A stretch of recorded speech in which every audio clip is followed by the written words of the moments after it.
Hi, and welcome to the Women Reinventing Midlife Summit. My name is Deb Johnstone, and like you, I'm in the second half of my life. I've been through two midlife transitions now. I know how it feels when you get feeling a bit lost, lacking in direction, lacking in motivation. And I also know how it feels to come out the other side, feeling a strong sense of self, knowing what I want for my life next, and feeling empowered. And that's why I want to show you how to rediscover you, find new direction, and thrive in your next chapter. Today, I'm so excited to introduce Lisa Swanson. Lisa is the most sought after expert in helping women over 50 crush their weight loss goals in a naturally progressive way that boosts metabolism, burns belly fat, and keeps it off. Through her base model philosophy, combining fitness, nutrition, and mindset, women over 50 are finally getting the results they've been struggling to get on their own without deprivation diets or spending hours in the gym. Lisa's teaching women how to enjoy the journey and let go of the limiting beliefs that have been holding them back and create a sustainable health lifestyle that aligns with their health and fitness goals. Lisa, I'm so glad you've been able to join us. Welcome. Oh, thank you so much, Deb. I am so excited to be here. I love spreading this message around, helping women over 50. They feel invisible a lot. So it's important that we are here to help everyone. Yeah, absolutely. I so agree. And I know this is going to be an awesome conversation because you've been on Women Reinventing Midlife in the past, a couple of years ago. So I'm really glad that you accepted the invitation to joining this one, because this is a message that so needs to be heard. And I know today we're going to be talking about movement, exercise, and fitness, which is an essential part to thriving in midlife. Yeah. But first, I'd love it if you could share your transitional story. Oh boy. Well, I'll tell you, it got very emotional for me actually at one point. So in my 30s and 40s, I had grown a little mini empire, if you will, of personal training studios. I was very much into fitness. I even competed in fitness competitions in my 40s. Matter of fact, I was in menopause when I competed and got on stage. And it was very much about all that.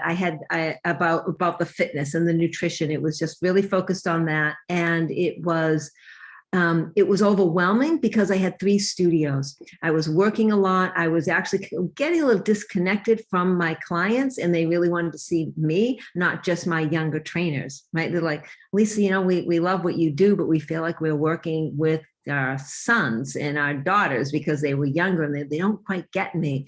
And then I started realizing that I was getting a little lost. And then I turned 50. I'll tell you, I had to go for a long walk that day. Now, age does not typically bother me, but for some reason I hit 50 and I said, what am I doing? I felt disconnected spiritually.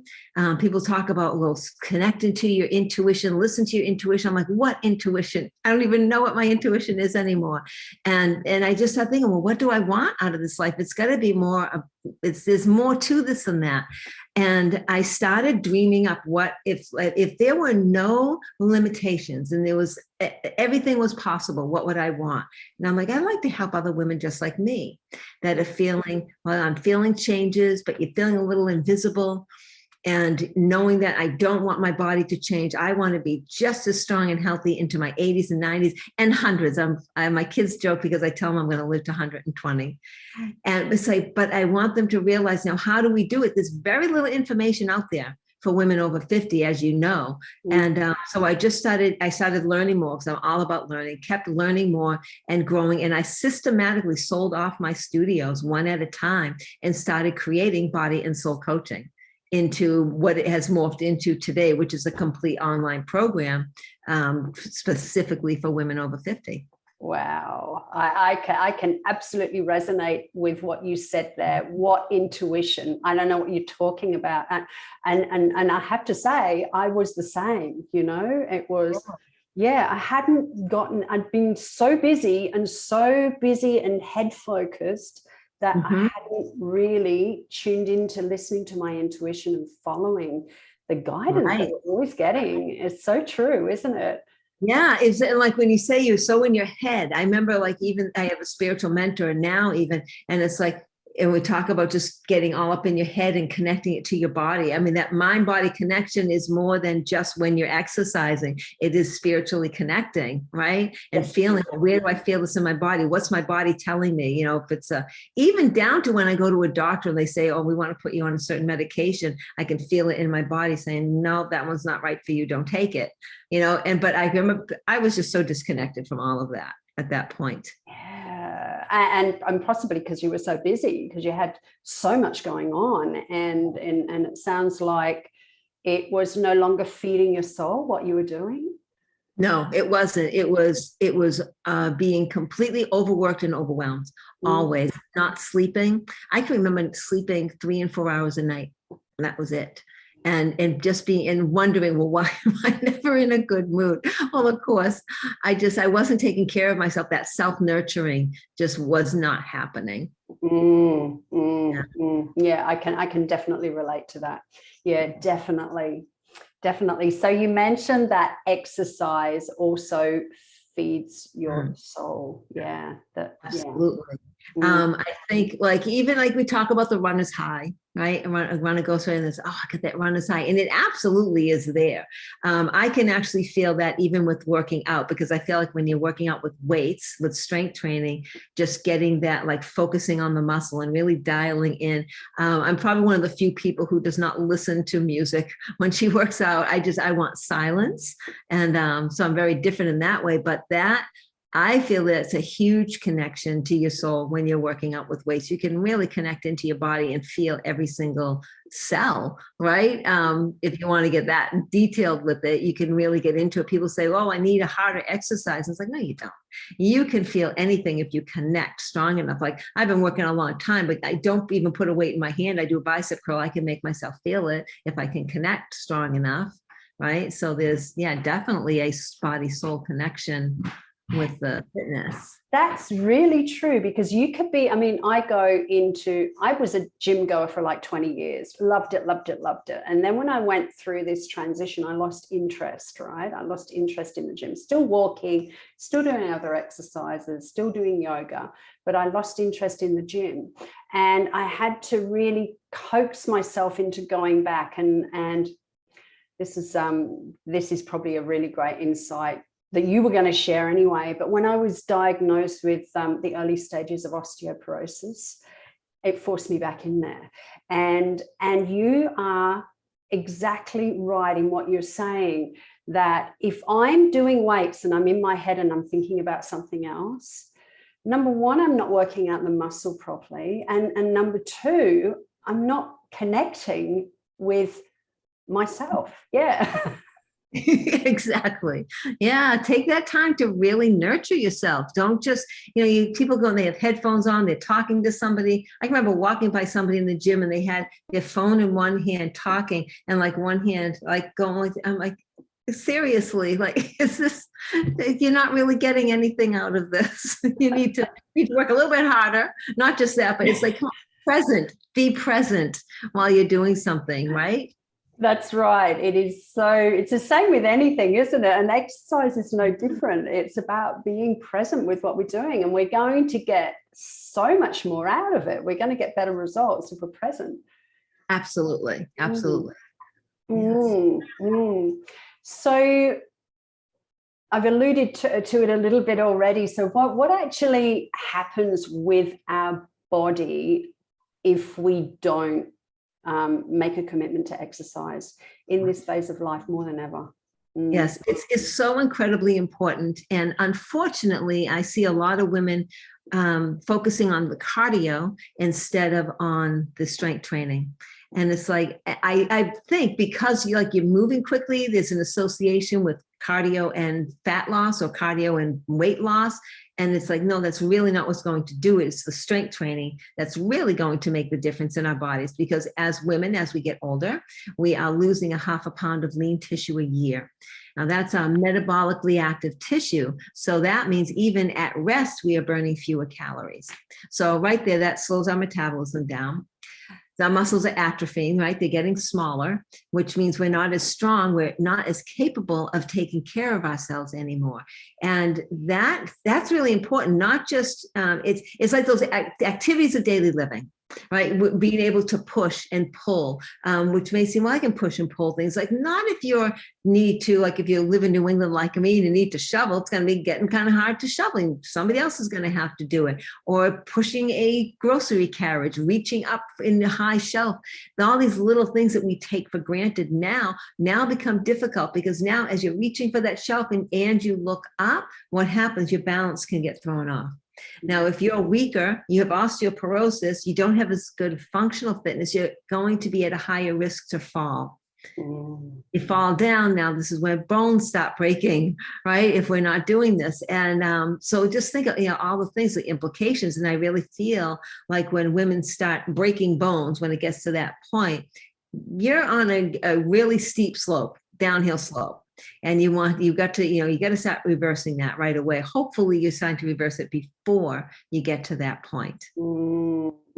Because osteoporosis is silent, isn't it? And often we don't know we have it until we break a bone. Yes, I've actually been diagnosed with osteoporosis myself because it runs in my family. I'm not very tall. Even though I exercise a lot, there are other factors. I'm not very tall. I've got a very small frame. Like my wrists are very tiny. There's different things that indicate, so you got to watch out too. So there's all these things that you have to, be aware of. It's not just your nutrition and your exercise. It's hereditary as well. Right. That's really interesting. Yeah. Okay. So I understand with the balance, really important. I teach yoga, so I understand with the balance. It's so easy to not be aware of the difference between different sides of your body. So we can be really strong one side and really weak another side, can't we? Oh, exactly. And I'm glad that you brought that up, because like I've shared with you, my model of what I base all of my programs on is my BASE model. You had mentioned it when you introduced me. So BASE to me means balance, adaptability, sustainability, and effectiveness. Those 4 words encompass everything that I put into my programs, that I am making sure they follow. And it goes for everything, workouts included. So if you just take the balance part of it, first of all, with your workouts, you need to have balance in your muscle groups. If you're doing a push exercise, you need to do a pull exercise. If you're rotating this way, you got to rotate the other way. If you're balancing on one foot, balance on the other foot. So you have to have balance in your muscle groups. And you also have to have balance within the workout itself, meaning you can't just be working on strength. There needs to be other parts of it. And I always try to make sure I'm covering the 5 components of physical fitness, which would be body composition, flexibility, muscular strength, muscular endurance, and cardiovascular endurance. You need to make sure you're hitting all of those to have a well-rounded program. And then the final part of the balance is the balance between work, rest, and recovery, right? Because we don't build when we're in the workout room. Everybody thinks, well, I'm going to go and work on muscle. I'm going to work them every day and work them harder so I can build even more. It's like, no, you build in between your workouts. When you're working out, you're actually breaking your muscles down. The fibers are breaking down so that they can then build up to do what you just did. It's in between the workouts that those muscle fibers repair. And it's okay, I better repair strong enough if she's going to keep doing that to me. So, and then that's what happens. So that's my whole lesson on being balanced within your workouts so that you can live safely. Yeah, for sure. So our muscles really have an intelligence, don't they? It's incredible. They're memory. So they're adaptable. So there's my second word. Adaptable. Our muscles adapt to whatever we do, right? We're not going to work. It doesn't need us. If we're not working out and working them out to a point of stressing them enough, let me put it that way. If we don't stress our muscles enough or our bones enough, they're not going to adapt. You have to adapt. You have to stress them enough to elicit change. And if you're not doing that, then they just start atrophying and saying, well, you don't need me. There's no reason for me to grow. So then yeah, that intelligence is going to adapt what you do. So with that, the next thing people really need to know with movement, don't keep doing the same thing. Your body will get incredibly efficient at whatever it is you're doing. So change your workouts, change your mode of cardiovascular work. And it doesn't mean that you change it all the time. Like people, have you ever seen this, Deb, where people go in and they just wing it and say, well, I do a different thing every time I come in. Yeah. That's chaos training. That's what I call chaos training. It's like, no, you have to have a plan. You want to systematically change it up. Like, okay, here's your routines for the next 4 weeks. Grow with those, get stronger with those, and then change up the mode. Change up whether you're working strength or muscular endurance. Maybe you're working on 15 reps, you go to 10 reps, or you work a little bit more on balance. You're going to add more yoga, or you change up your yoga you're doing. You are running, maybe now you do a little bit more power walking. You always want to change things up so that because I'm telling you, our bodies and our metabolisms are incredibly adaptable to whatever we do. Yeah, that's I so resonate with that. I was having a similar conversation yesterday with a private yoga client, and we were talking about a particular flow that we were doing yesterday. And she said, oh, I don't like this flow. And I said, you know what? It's just because it's unfamiliar and doesn't come easy to your body. And I felt the same when I first did this flow, but now I love it because it's easy for me because I've done it so many times, and then it's time to go on to something else. Exactly. And when you're doing something and it doesn't feel that great, it's probably an indicator that you need this. Yes. You probably need that. Yeah, that's right. It's a bit of a challenge. Yeah. Embrace the challenge. Embrace the challenge. For sure. So osteoporosis is one of the pitfalls of not exercising. What are some of the others?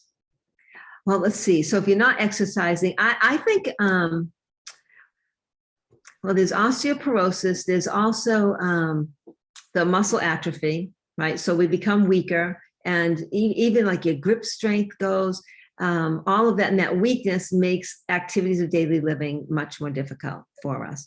And the other thing, have you ever noticed elderly people who are not physically active, that they sort of start to like fold in on themselves, like they start going down like this and everything's coming down. So all this looks like all these muscles in the front chain become shortened, and in the back chain, they're all lengthened.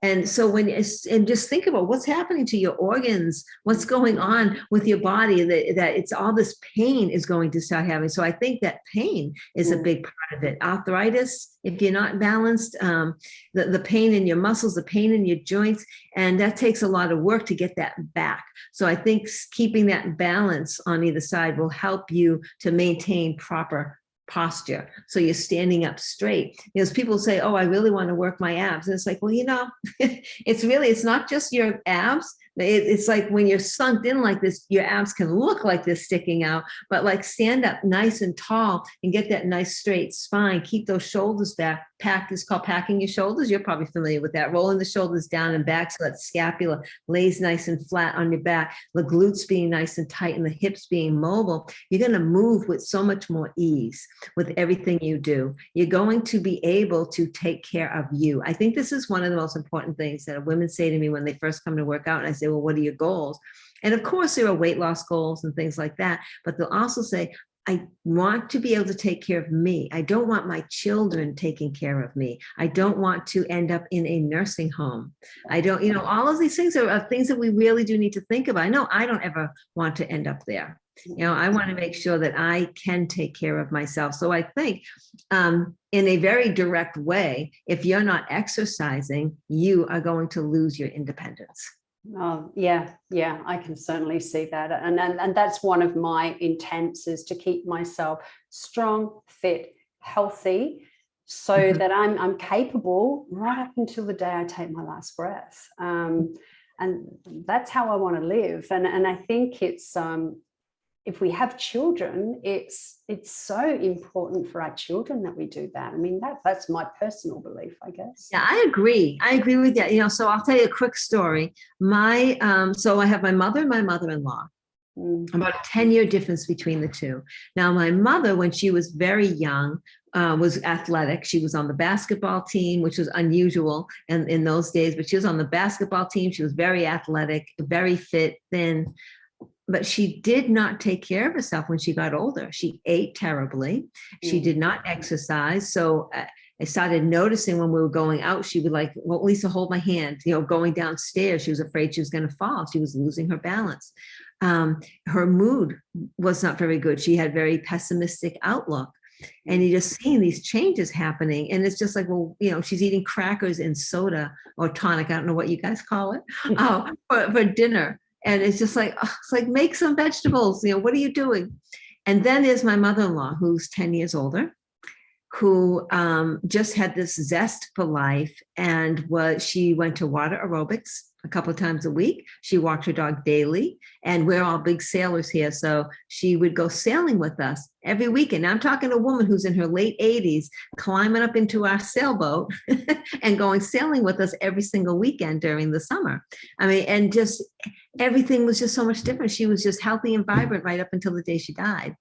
Where my mother, she was the other end of the spectrum and struggled.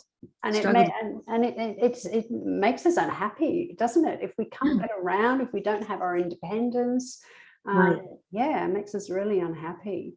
Yeah. So it's important that we, bring exercise, movement, and into our lifestyle and make sure we stay fit. So Right. I guess that's about then making it sustainable, which is the next part of your base model. Is that right? Right in there. Very nice. Yeah. Very nicely. Well, I'll tell you about the sustainability. This is very important. So, and I want you women to listen up, okay? Because a lot of women believe that they don't have time to exercise because they think they need an hour to go work out. And they have to work out every day. And I'm telling you right now, that is not true. It's not what you need to do. It's very counterproductive to our metabolism. So as we get older, we are very not susceptible. What's the word I'm looking for? We're very sensitive to cortisol. And we are more sensitive to cortisol because we don't have the estrogen anymore that was protecting us all these years to balance out that cortisol. So we don't want to be creating stress. So working out is stressful on our bodies. It's a good stress, but it's still stressful on our body. So if you work out too often, you're actually creating more cortisol. You'll probably put on the belly fat, right? Which happens as we get older because we're not working out properly.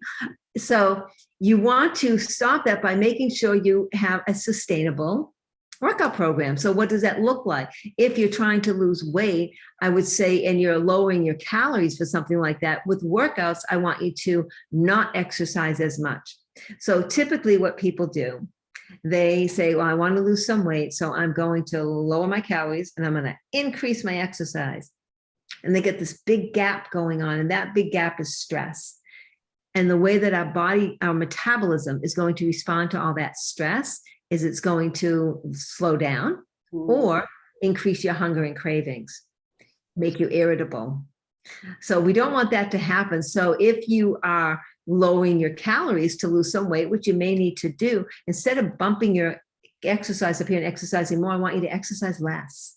You'll get a whole lot more out of it. Doesn't mean don't exercise, but exercise less. For example, strength training twice a week would be plenty for somebody just starting out who's trying to lose weight. And if your calorie is reduced, only work out less. And maybe instead of a lot of cardio, right? The cardio queens that go and do the cardio 2 hours a day, whose bodies never change, by the way, walk, get out and walk, do yoga. Yoga, walking, all of those, that type of movement actually gives your metabolism a wonderful boost without increasing your cortisol. Interesting. So, right? That's what you want to do. You go for, I have dogs. So if anybody knows me, they know my dogs are always around.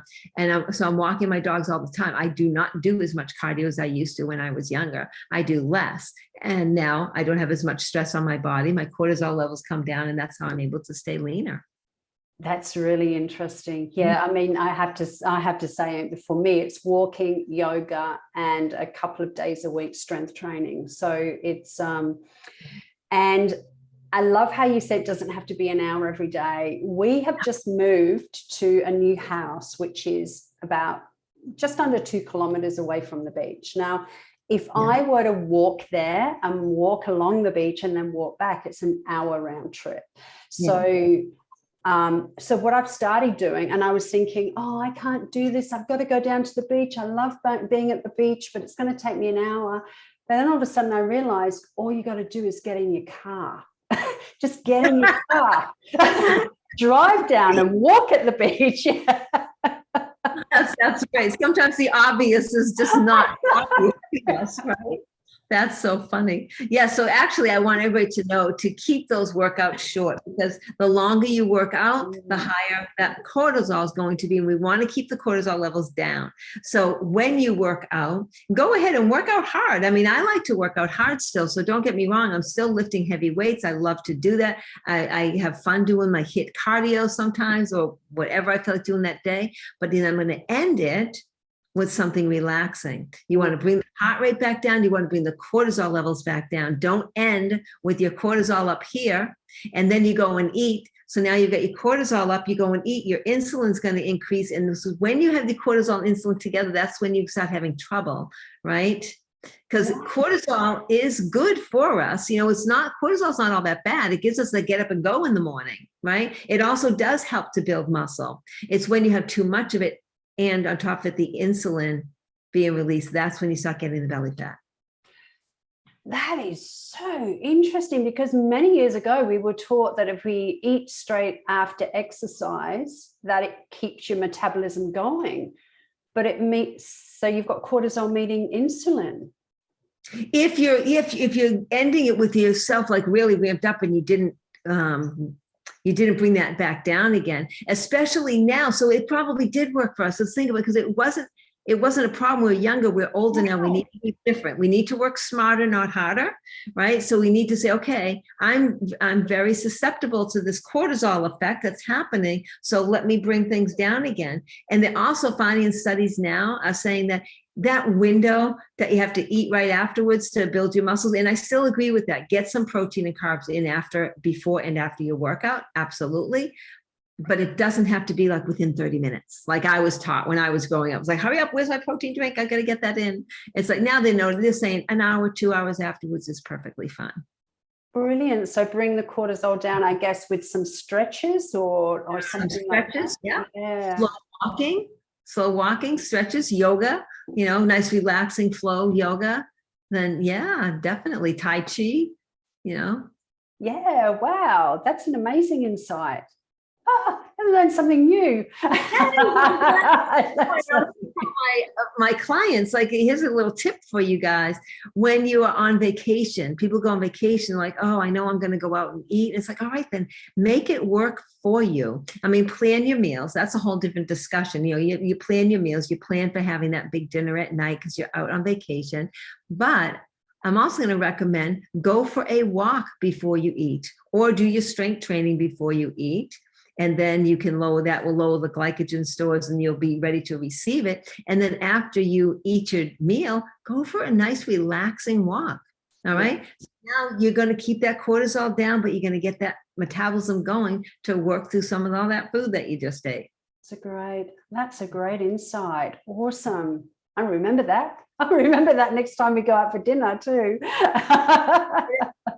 Family has always been we always walk afterwards. So a lot of times I have a big family. I have 6 sisters and brothers, and we will get together for a holiday. And after we have our big meal, it's like, oh, let's go for a walk. And we'll all get up and just walk through the neighborhood for like a half hour, 45 minutes. And it wasn't because of this. It was just because it felt good. So it really does help you feel better when you walk your meal. Yeah, that's brilliant. So I'm going to ask you, what was the last one? The E is that endurance? Did you say the last part of your model? Effective. Yeah.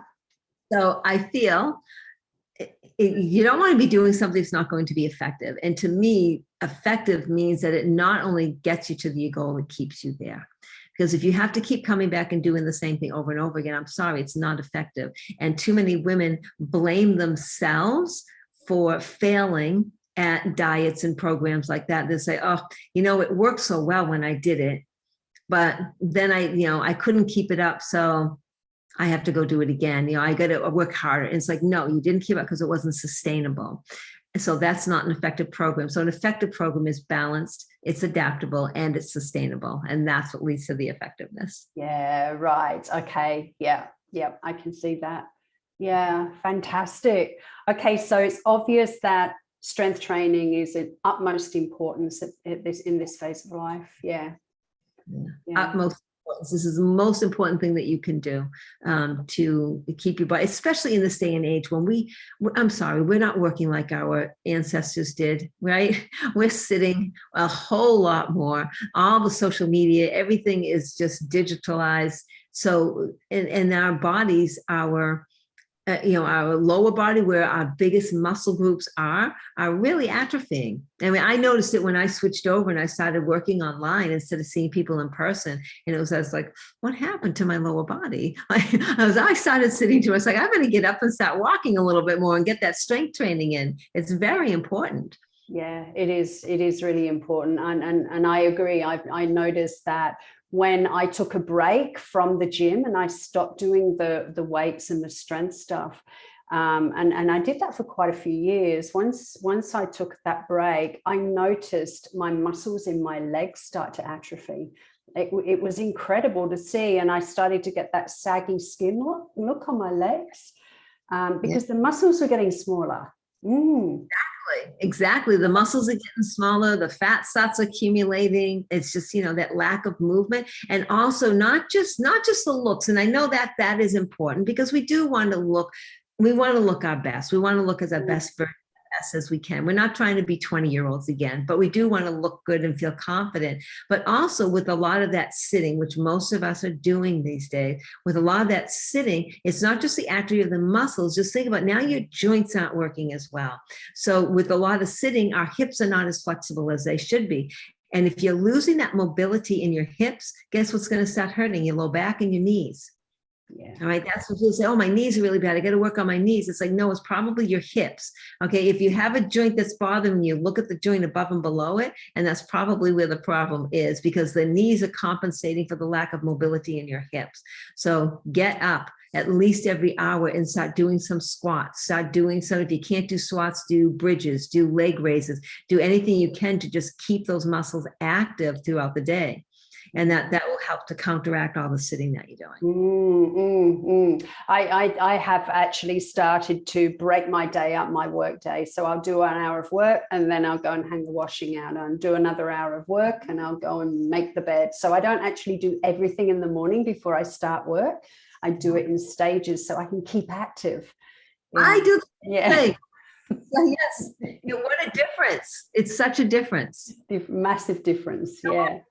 Keeps my mind clear too. When I do that, back to work and I'm so much more refreshed and just like, oh, this is great. Now I feel really clear on what I'm trying to work on. That's right. Yeah, same. Yeah. And it's so good. It's good for our mind, body, and spirit, the same. Yeah. Lisa, you have shared so many insights that I know are going to be really valuable to the ladies watching, and I learned a couple of new things. I'm really excited as well. I'm going to be changing up a bit there. That's wonderful.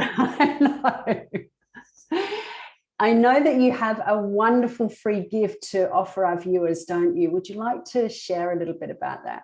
Yes, I do. So a lot of times women complain about belly fat, right? Because of the cortisol we're getting, our changing bodies, that's where our fat tends to go. And there is no magic spot reducing, but there are definitely things that you can do to help get rid of body fat. So I want to share with you my guide called the 7 Simple Steps to Losing Belly Fat. And within that guide, I give you the 7 steps. I even give you a tracker so that you can hang it right up on your refrigerator and check off to make sure you're doing every single thing each day. And you will notice a difference. Those inches are going to come down. That's awesome. Fantastic. Thank you so much. Very welcome. I hope everyone enjoys it and gets a lot out of it. Yeah, that's really valuable. And you can access Lisa's free gift on this page that you're watching the interview on now. So underneath the video, there'll be a button, and you just click on that button and you can download Lisa's gift there. And also in the email that you've received today, there's a link in the email, and you click on the link and you can access Lisa's gift there as well. And I encourage you to do that. You know, exercise and movement are so important in this phase of life, more so than any other period of our life. So I encourage you, that sounds like a fantastic tool. I encourage you to download it. Lisa, thank you so much. Oh, thank you, Deb. I am so thrilled to be here. I love talking with you, and it's just an honor to be a part of this. I'm so glad you were able to join us. Thank you. And thank you everyone for tuning in. I trust that you've gained some fabulous information and insights from this conversation. I know I have, and I'll be implementing what I've learned. So I encourage you to do the same, because that's where the power is. It's in the implementation. So I encourage you to download that gift from Lisa, because it sounds like an amazing tool. Keep tuning in for upcoming interviews. I have more wonderful women like Lisa talking on different aspects of midlife, more on health and wellness, menopause, beauty, finance, relationships, career, business, and much, much more. Lisa, thank you again. Thank you so much. Well, thank you, Deb. Thank you very much. It was a pleasure to be here.